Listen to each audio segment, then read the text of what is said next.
Hello aspirants, welcome to Unacademy let's crack CLAT PG. मैं हूं आपके एजुकेटर Manjari Singh. CLAT PG 2024 is going to held on 3 December 2023 and applications form उसके open up हो चुके हैं। सो ऑब्वियस सी बात है, आपकी प्रिपरेशन गियर अप हो चुकी होगी। अब आज का मेजर क्वेश्चन जो हमारे सामने आता है दैट इज कि क्या 5 महीने काफ़ी हैं क्लैट पीजी 2024 को क्रैक करने के लिए। इनफैक्ट अगर मैं बात करूं टाइम पीरियड की तो 5 महीने भी हमारे पास कंप्लीटली नहीं है। ठीक है, थोड़ा टाइम उसमें से भी बीत चुका है, बट मेन क्वेश्चन जो है कि क्या 5 महीने इनफ हैं। आज इसके बारे में हम डिटेल में डिस्कस करेंगे considering every type of aspirants, क्योंकि हमें पता है जब कोई भी एग्जाम कंडक्ट कराया जाता है तो उसमें 3 कैटेगरीज के एस्पिरेंट्स होते हैं। उन एस्पिरेंट्स को कंसिडर करते हुए हम आज का सेशन कंडक्ट करेंगे। बिफोर दैट आपकी परेशानियों का सल्यूशन हमारे पास है, क्योंकि बहुत कम टाइम बचा है। अगर आप नहीं समझ पा रहे हैं, आप बहुत हड़बड़ा रहे हैं हमें क्या करना है कैसे करना है, ऐसा ना हो पलक झपकते ही ये 5 महीने बीत जाएं। सो what you can do, you have to join our achievers batch for CLAT PG and other LLM exams। हम अब आपकी प्रिपरेशन को स्मूथ करेंगे, 5 महीने को फ्रूटफुल बनाएंगे हम आपको डेफिनेटली सिलेक्शन मिलेगा क्लैट पीजी 2024 में। सो अगर आपको अपनी इस प्रिपरेशन स्मूथ करनी है, कंसिस्टेंटली परफॉर्म करना है और इस बार आपको NLU चाहिए for CLAT PG, so do join our achievers batch. We are having this batch ongoing. यहाँ पर मैं आपको कॉन्स्टिट्यूशन लॉ पढ़ाती हूँ हर Monday, Wednesday and Friday at 6:30 PM। Moving further, अगर मैं यहाँ पर फीस की बात करूँ तो आप देख सकते हैं कि 18 मंथ्स, 12 मंथ्स एंड 6 मंथ्स के लिए यहाँ पर अलग अलग फीस दी गई है। That depends on your preparation, that depends on your target of CLAT, कि आप कौन सा क्लैट देने वाले हैं। और अगर आप कोई और LLM एग्जाम भी एम कर रहे हैं तो डेफिनेटली आपके लिए जो सबसे इंपॉर्टेंट होगा, जो सबसे फ्रूटफुल रहेगा, that would be of 18 months का बैच। ठीक है, ये हो गई हमारी रेगुलर फीस। बट अगर आपको चाहिए इस फीस पर डिस्काउंट तो definitely till 15th of July we are having 20% off on all Unacademy CLAT PG subscriptions. You just have to use my referral code MSING10 and you will get a straight 20% off on your regular prices. So देर किस बात की, फटाफट से MSING10 referral code use करो और do enrol now without wasting time to crack CLAT PG.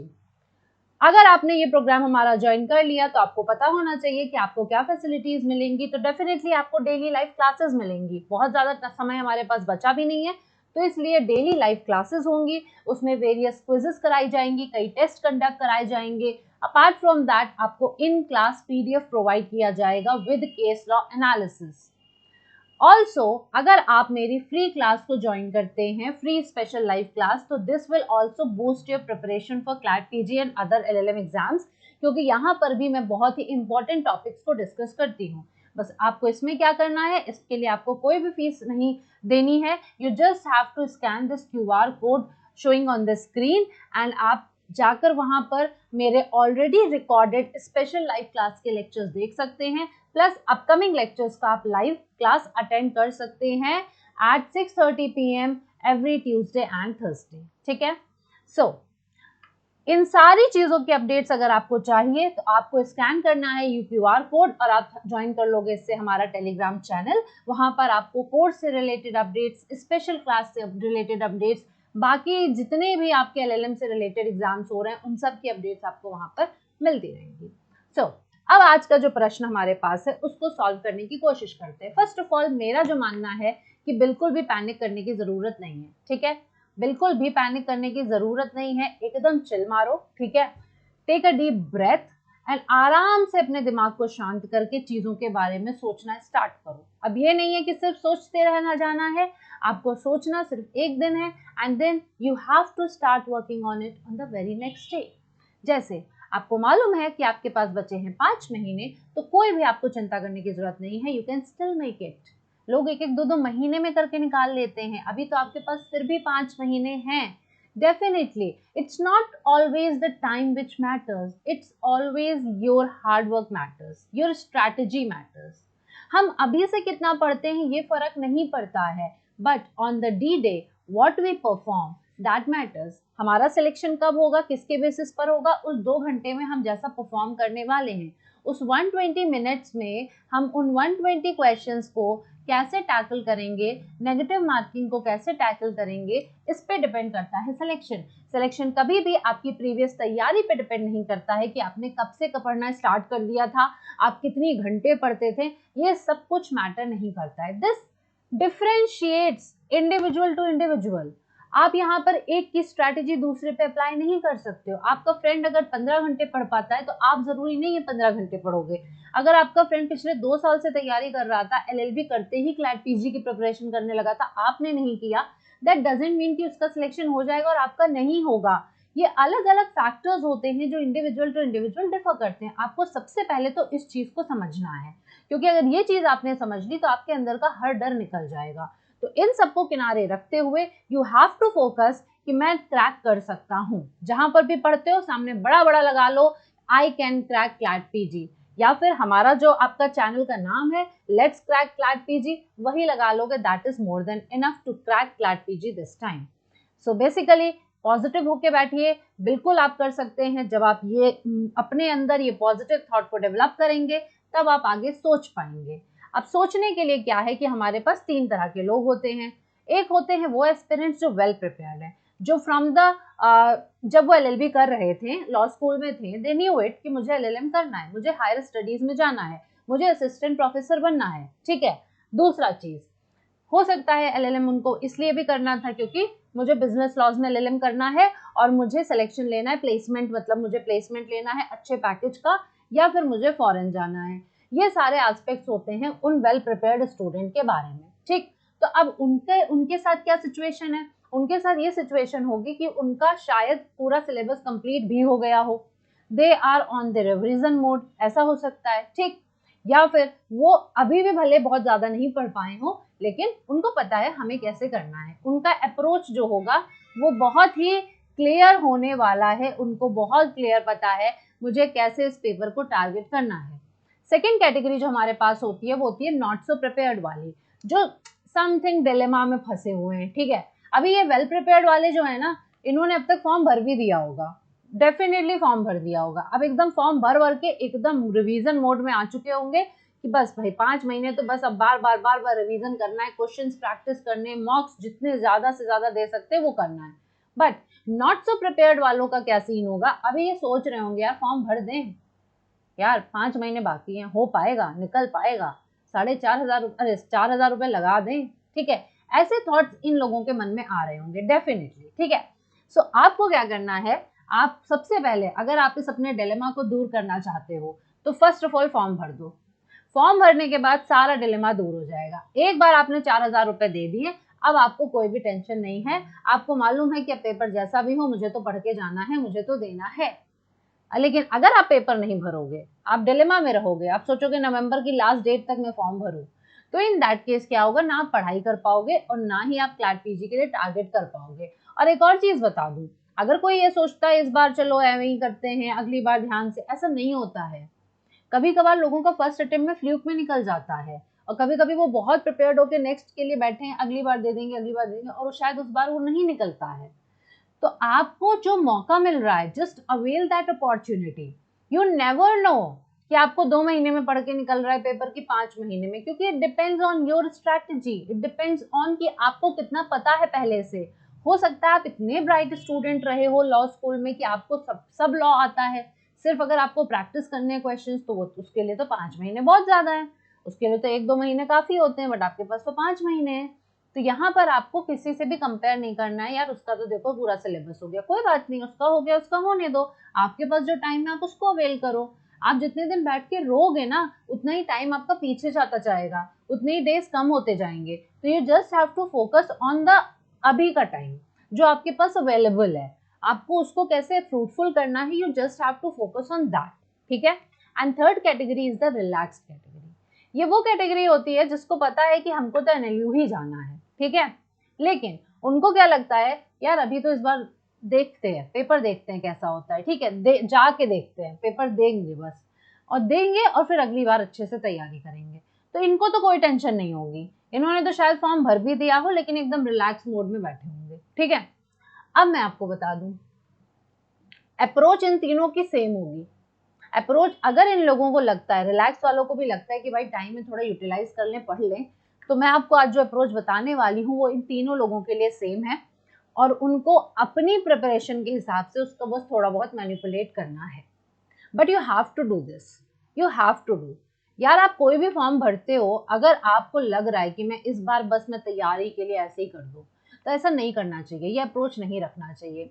क्या पता आप पहले से ही आपकी जो ओरिजिनल नॉलेज है, जो आपका बेसिक नॉलेज है, हो सकता है वो उस पेपर को क्लियर करने में 60% ऑलरेडी कंप्राइज कर रहा हो। एंड अगर थोड़ा सा आपने पढ़ लिया तो क्या पता +20 हो जाए, 80% आपका होके आपका पेपर निकल जाए। डेफिनेटली दिस इज पॉसिबल ना। तो मैं आपको सजेस्ट करूंगी, just start studying, just make a first step, make a first move that start from today. आप ये वीडियो देख रहे हैं, वीडियो देखने के बाद तुरंत ही बैठ जाइए नेक्स्ट मोमेंट पे and just strategise your plan. आज से ही स्टार्ट करो अपनी प्रिपरेशन को, अपने एनालिसिस करो अपने को कि मुझे कौन से सब्जेक्ट्स आते हैं, कौन से सब्जेक्ट्स नहीं आते हैं। Then make your time table, ठीक है, एंड देन बैठ जाओ, पढ़ना स्टार्ट कर दो, बिकॉज इसके अलावा कोई ऑल्टरनेटिव आपके पास नहीं है। तुक्के में कोई पेपर नहीं निकलता है। पेपर निकलना फर्स्ट चांस में, अगर मैं फ्लूक में कह रही हूँ, तो वो समवेयर उसमें भी आपकी मेहनत होती है। तो आपको मेहनत कितनी करनी है ये आपके ऊपर है। अगर आप बिल्कुल नहीं करेंगे तो आप एक्सपेक्ट कहीं पे भी नहीं कर सकते कि क्या पता मेरा निकल जाए पेपर, ठीक है, भले ही मेरे लिए नया पेपर है। बट अगर आप मेहनत करके जाओगे तो बहुत चांसेस आपके बढ़ जाते हैं। जैसे होता नहीं है कि अगर हम पेपर देने जाते ही नहीं है, हम अपीयर ही नहीं होते हैं, तो हमने सिलेक्शन के 0 चांसेस खड़े कर दिए। बट जैसे ही हम एग्जाम हॉल में जाते हैं, अपीयर होते हैं, सिर्फ अपीयर, मान लीजिए मेरी प्रिपरेशन है 0, बट स्टिल हम 50% चांसेस बढ़ा देते हैं तुरंत पेपर में अपीयर होके अपने सिलेक्शन के। तो 50% तो ऑटोमेटिक अपीयर होके हो गया। थोड़ी सी और मेहनत कर लो, 30-40% और आके 80-90% के करीब आके सिलेक्शन ले लो, है ना, है ना। अच्छा आइडिया ना। क्या करना है, मंथली गोल सेट करने हैं। जब हम बार बार बात कर रहे हैं मंथ्स की कि भाई हमारे पास 5 मंथ्स है, ठीक है, तो जब 5 मंथ्स है तो उसको गोल्स को डिवाइड कर लो। कैसे करना है, सब्जेक्ट्स को मेजर और माइनर में डिवाइड करना है। आपको पता है कि क्लैट पीजी में बहुत सारे सब्जेक्ट्स आते हैं, कुछ मेजर होते हैं, कुछ माइनर होते हैं। मेजर से आपके नंबर ऑफ पैसेज ज्यादा आने के चांसेस होते हैं और माइनर से कम होते हैं। माइनर में ऐसा भी जरूरी नहीं होता है कि हर साल उन सब से ही पैसेज आ रहा हो, कभी आता है कभी नहीं आता है। तो इस तरीके से आपको क्या करना है, अपने सब्जेक्ट्स को मेजर और माइनर में 2 कैटेगरी में डिवाइड कर लेना है। अब मैंने जब पिछली बार आपको 6 मंथ की स्ट्रैटेजी बताई थी, तो मैंने आपको उसमें ये कहा था कि आप क्या कर सकते हो, जो लोग 6 महीने से पढ़ना स्टार्ट कर चुके हैं वो वही स्ट्रैटेजी फॉलो करेंगे, ठीक है, उनको वही स्ट्रैटेजी फॉलो करनी है। 4 महीने मेजर पढ़ो, 2 महीने 3 महीने मेजर पढ़ो, 2 महीने माइनर पढ़ो और 1 महीने रिवीजन करो, ठीक। लेकिन जो लोग अब से स्टार्ट करेंगे, those who are newcomers, तो उनको क्या करना है, आपको मेजर प्लस माइनर साथ में लेके चलना है, ठीक है।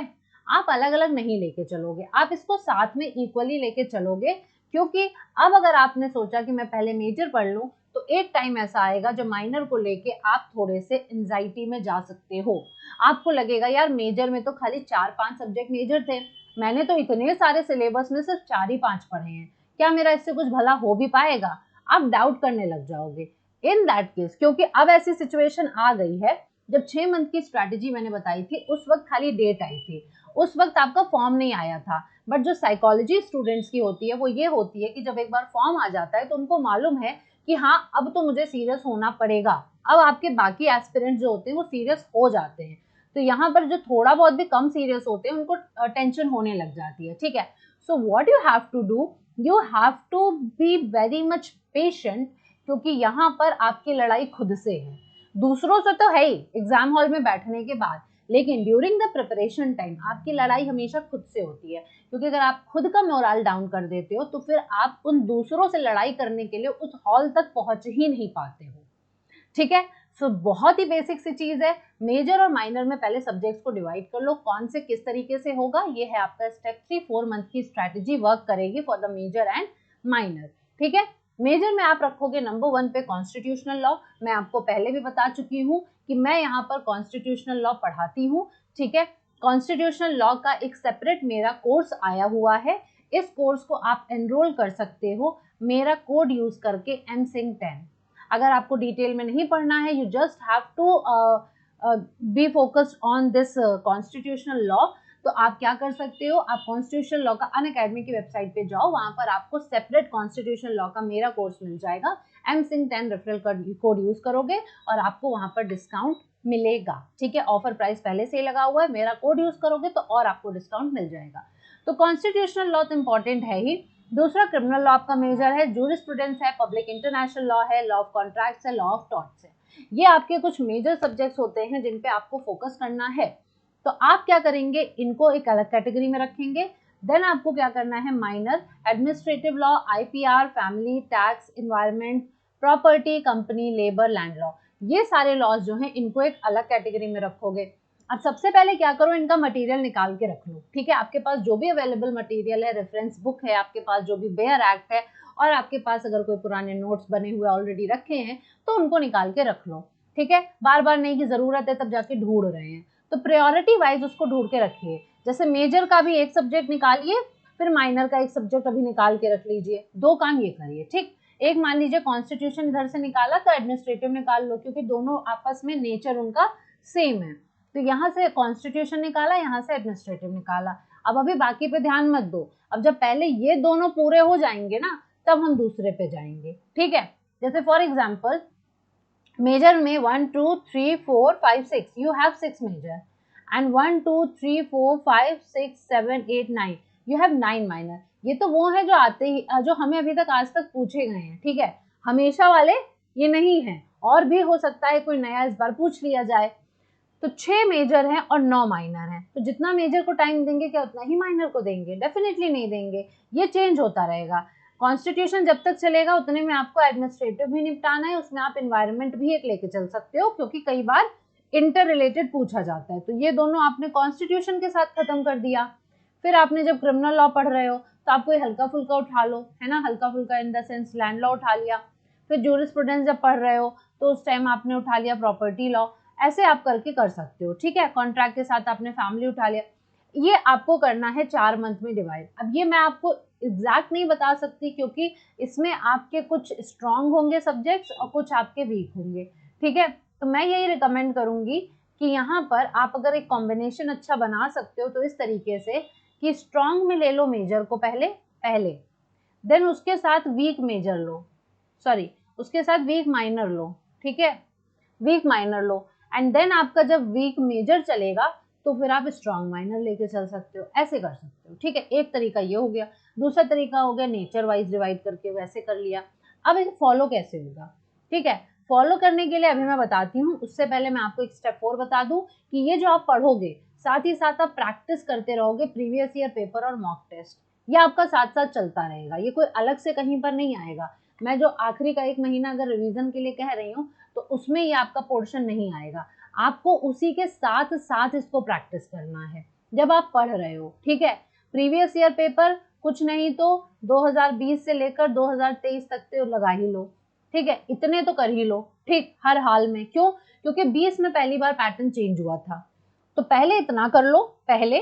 फिर क्या कर सकते हो, जब रिवीजन का टाइम चल रहा होगा, जब रिवीजन चल रहा होगा उस वक्त और पुराने ओल्ड पीवाईक्यूज पे चले जाना। ठीक, वहां से नंबर ऑफ क्वेश्चन ज्यादा प्रैक्टिस करने को मिल जाएंगे। और एक काम करो, क्या, कम से कम 3 दिन में एक बार,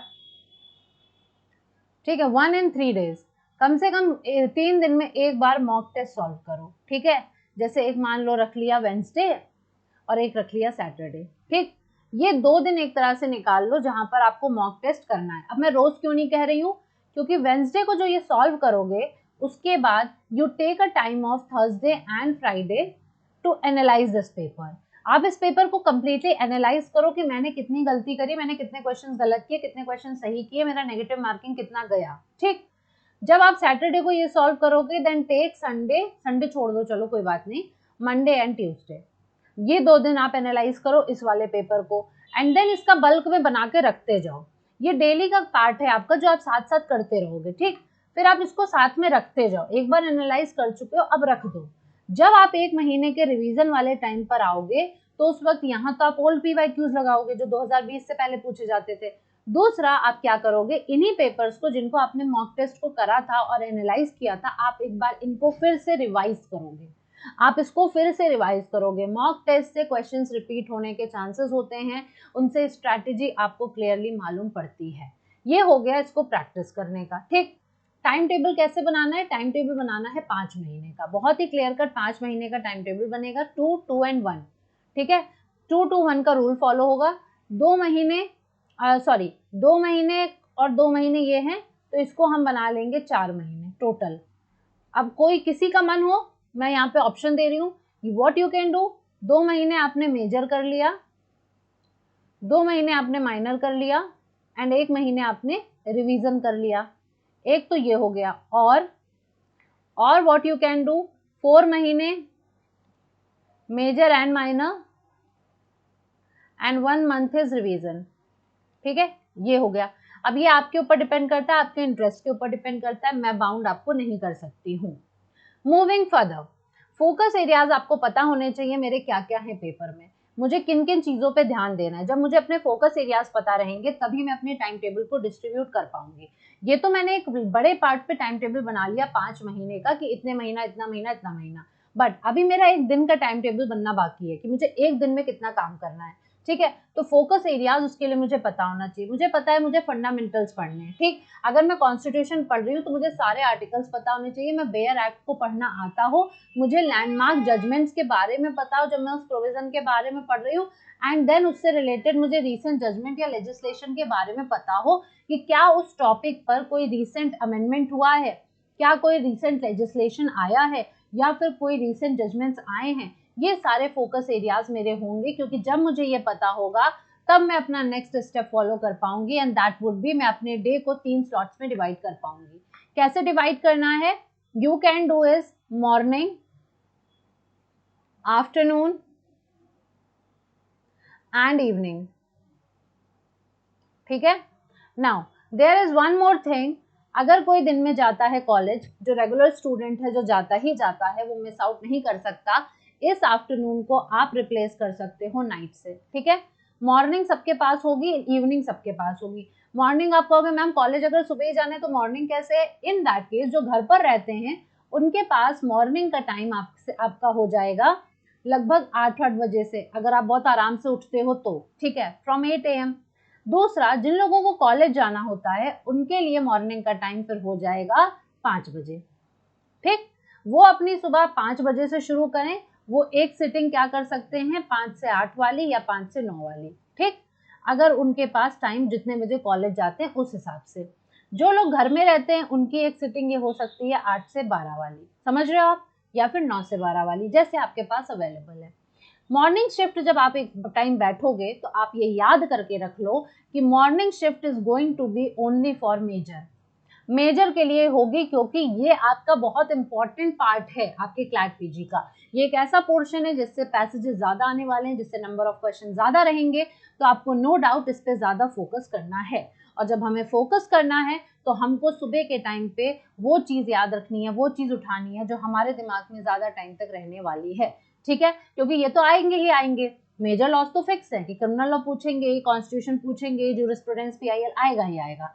माइनर में हो सकता है कुछ स्किप भी कर दे, तो उस पर हमें अपने उस टाइम को वेस्ट नहीं करना है जो हमारे लिए बहुत इंपॉर्टेंट है। तो मॉर्निंग आपका मेजर पे होगा। अब इसमें भी क्या करोगे, इसमें आप अगर 4 घंटे पढ़ रहे हो तो 4 घंटे में 3 घंटे पढ़ने के बाद 1 घंटे आपको क्वेश्चंस प्रैक्टिस करने हैं। ठीक है, 1 घंटे आपको क्वेश्चन प्रैक्टिस करने हैं, या फिर 4 घंटे अगर पढ़ रहे हो तो आप क्या कर सकते हो, आप 2.5 घंटे, ठीक है, 2.5 घंटे आपने कर लिया, 1.5 घंटे आपने क्वेश्चन प्रैक्टिस कर लिया। अब ये आपके ऊपर है, आप पेपर को कैसे, ये टाइम को कैसे डिवाइड करते हो। ठीक है, when it comes to the afternoon shift में आप क्या करोगे, क्योंकि देखो हमारे पास 3 काम है, एक हमें मेजर उठाना है, एक हमें माइनर उठाना है, और एक हमको क्या करना है, ये रिसेंट जजमेंट्स एंड ऑल जो है इन पर टाइम देना है। ठीक है, कंटेम्प्रेरी इशूज पे। तो अगर आपने एक टाइम दे दिया मेजर को, तो अब आपको आफ्टरनून में क्या करना है, यू कैन आफ्टरनून की शिफ्ट में आप उठाओ माइनर को। ठीक है, अब माइनर का जो टॉपिक पढ़ा उससे रिलेटेड सारे प्रीवियस ईयर क्वेश्चंस लगा लिए, उसको क्लियर कर लिया। जब इवनिंग में मैं आती हूँ तो इवनिंग में मुझे यही अगर आप आफ्टरनून में नहीं बैठ पा रहे हो तो आप ये काम कब करोगे, नाइट में करोगे, ठीक है। या फिर ये कर सकते हो आफ्टरनून वाली चीज इवनिंग में शिफ्ट कर दी, इवनिंग वाली नाइट में शिफ्ट कर दी। अब जब इवनिंग में आप बैठ रहे हो तो इवनिंग में आप चाय पी रहे हो आराम से, थोड़ा लाइट मूड है आपका, तो you can just go for searching for the recent judgments, ठीक है। Recent judgments related to the topic जो आज आपने पढ़ा मेजर और माइनर में, दोनों टाइम पे आपने जो पढ़ा, आपको उससे रिलेटेड टॉपिक्स देखने हैं, कॉपी एक नोटबुक लेके बैठनी है, पेन लेके बैठना है और आपको करना ही करना है। ये तो डेली बेसिस पर है, वो तो ठीक है, बट क्योंकि आपके पेपर में बचे हैं 5 महीने, तो आपको पीछे का भी फोकस करना है। What do I mean by this? I mean by this कि आपको 2023 का रीसेंट जजमेंट जो भी मेजर लैंडमार्क जजमेंट्स हुए हैं वो करने हैं, और 2022 तो अपना बैकलॉग भी कंप्लीट करते हुए चलिए। डेली क्या करिए, डेली एक एक महीना, ठीक है। जैसे अभी क्या चल रहा है, यू आर हैविंग जुलाई, ठीक है, आपको क्या करना है, पीछे पीछे जाते जाना है। आप जब एक दिन आज बैठे हैं तो आज का रीसेंट जजमेंट तो लेके चलिए, साथ में क्या करिए, पूरा जून का एक ही दिन में निपटा दीजिए, क्योंकि सारे जजमेंट थोड़ी ना पढ़ने हैं, मेजर पढ़ने हैं ना। तो जून के महीने में जो भी मेजर जजमेंट आया होगा वो आपने एक लिस्ट बना ली एक जगह और आपने उसको कवर कर लिया। नेक्स्ट डे बैठोगे, फिर नेक्स्ट डे का जो उस दिन का होगा उसको कवर करोगे, फिर पीछे मई का कवर करोगे, फिर इसी तरीके से अगले दिन अप्रैल का कवर करोगे। अगर एक दिन में नहीं कर पा रहे हो कोई बात नहीं, 5 महीने अभी भी हैं तो 2-2 दिन भी कर सकते हो। आधा जून एक दिन कर लिया, आधा जून एक दिन कर लिया, आधा मई एक दिन, आधा मई एक दिन, इस तरीके से आप इसको फॉलो करोगे। अगर आप डे का स्लॉट नहीं बनाओगे, आप डे को अपने डिवाइड नहीं करोगे स्लॉट्स में, अगर आपके पास एक दिन की स्ट्रैटेजी नहीं होगी तो कहीं पर भी आप मंथ की स्ट्रैटेजी फॉलो नहीं कर पाओगे। क्यों? क्योंकि at the end of the day I want कि आपके पास ये जवाब होना चाहिए that I completed my target. समझ रहे हो? आपके पास ये जवाब लास्ट में at the end of the day होना चाहिए, मैंने मेरा टारगेट कंप्लीट किया, मैंने जो सुबह सोच के मैं उठा था मैंने उसको कंप्लीट यहाँ पर कर लिया है, ठीक है। सो मूविंग फर्दर, लास्ट आपका जो स्टेप होगा that is only going to be the revision in 1 month. मेरी बात गांठ बांध लीजिए, consistency, hard work and revision, these 3 are the only key to selection। अगर आपने ये 3 करके रखा ना तो डेफिनेटली कोई आपको नहीं रोक सकता सिलेक्शन लेने से। आपको इस बार टॉप एनएलयू मिलेगा, डेफिनेटली मिलेगा। क्या करना है, you just have to be consistent. Time कम है ना, 5 महीने है ना, जहां पर डाउट में आपको लग रहा था कि मैं कर भी पाऊंगा कि नहीं, तो अब यहाँ पर आप एक भी दिन वेस्ट नहीं कर सकते हो। जो मैंने टाइम टेबल बताया जस्ट फॉलो इट एंड उसको कंसिस्टेंटली रखो, उसको कहीं पर भी स्किप मत करो कि आज जाना है डिनर पर, आज जाना है लंच पर, आज फ्रेंड्स के साथ घूमने जाना है। जस्ट बी साधु, ठीक है, फॉर सम टाइम। थोड़े टाइम के लिए खुद को इधर उधर से मोह माया से दूर करो। मोबाइल वगैरह, लैपटॉप वगैरह सिर्फ कंटेम्प्रेरी इश्यूज के लिए ही उठाओ। प्लीज चैटिंग और फ्रेंड्स के साथ बात करने के लिए मत यूज करो, क्योंकि ये फॉर्म जो भर रहे हो that should be a worth it. आपको लगे जब सिलेक्शन हो कि हाँ भाई वर्थ इट था, भले 5 महीना पड़ा लेकिन दैट वाज वर्थ इट। इसीलिए मैं कह रही हूँ हमारा बैच ज्वाइन कर लो, 6 महीना का ही भले कर लो आपको अगर लगता है तो, ठीक है। वो 6 महीना आप कंसिस्टेंट रहोगे, आपको एक गाइडेंस मिलता रहेगा, आपका एक टाइम टेबल बना रहेगा, एंड देन आपको at the end of the 6 months ये रियलाइज होगा जब आपका सिलेक्शन होगा कि this was worth it. Consistent रहना जरूरी है, हार्ड वर्क जरूरी है, ये नहीं है अंधे में तीर चला रहे हैं। आपको पता होना चाहिए, अर्जुन ने मछली की आंख पे टारगेट किया था ना, you just be very much focused like that only, you have to be very consistent। आपको अगर निशाना लगाना है तो you just have to aim CLAT PG 2024, nothing else। ना इधर ना उधर कहीं पर भी अलग ध्यान नहीं जाना चाहिए। and then revision is the only key। पता लगा पढ़ते जा रहे हैं, लास्ट डे तक पढ़ ही रहे हैं और फिर वहां पे जाके कुछ भी याद ही नहीं आ रहा है, MCQ सामने पड़ा, समझ ही नहीं पा रहे हैं क्या करना है। तो ये बहुत आपके लिए इंपॉर्टेंट फैक्टर है याद रखने के लिए, ठीक है। Now, the last thing which I would like to say to you guys कि please डरना मत और please ख्याली पुलाव मत बनाना, ठीक है। Don't think about the future right now। Don't think about the future now। Just keep on doing hard work। कहने का मतलब क्या है? कहने का मतलब ये है कि उस दिन एग्जाम के दिन क्या होगा। मैंने अपना 1 साल दे दिया है, मैंने ड्रॉप कर रखा है, मैं इस पेपर के लिए बहुत तैयारी कर रहा हूँ। क्या मैं अच्छा परफॉर्म 2 घंटे में कर पाऊंगा कि नहीं कर पाऊंगा? नहीं कर पाया तो मम्मी पापा बहुत डांटेंगे, मम्मी पापा कहेंगे टाइम वेस्ट कर दिया, हमने कहा था IIT कर लो, फिर भी हमें ये करना था कि हम लॉ की फील्ड में चले आएँ और फिर हमें LLM भी अब करना है, LLB के बाद हमको फिर से NLU चाहिए, LLB हम NLU से कर चुके हैं।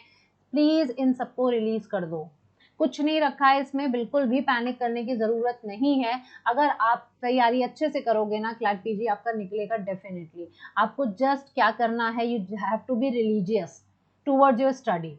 बहुत ही रिलीजियस होकर अपनी तैयारी करो, बिल्कुल भी सोचने की ज़रूरत नहीं है, वो चीज़ें आपके कंट्रोल में नहीं है, that is beyond your control. आपके कंट्रोल में है तो क्या, आपकी तैयारी है, ठीक है। व्हाट यू कैन डू, आप बहुत आराम से तैयारी कर सकते हो, स्ट्रैटेजी खुद की बना सकते हो, अपने स्ट्रॉन्ग और वीक एरियाज पे कमांड कर सकते हो और फिर प्रिपरेशन करके आप उस दिन परफॉर्म कर सकते हो। परफॉर्म कैसा करते हो ये सर्कमस्टेंशियल होता है, कभी किसी के साथ कुछ हो जाता है, कभी किसी की कोई स्ट्रैटेजी, कोई उसके साथ ट्रेजेडी बन रही है, कुछ भी है, और कभी कभी किसी के साथ पहले से कोई ट्रेजेडी हो रखी होती है लेकिन फिर भी वो दिन उसका बहुत अच्छा हो जाता है।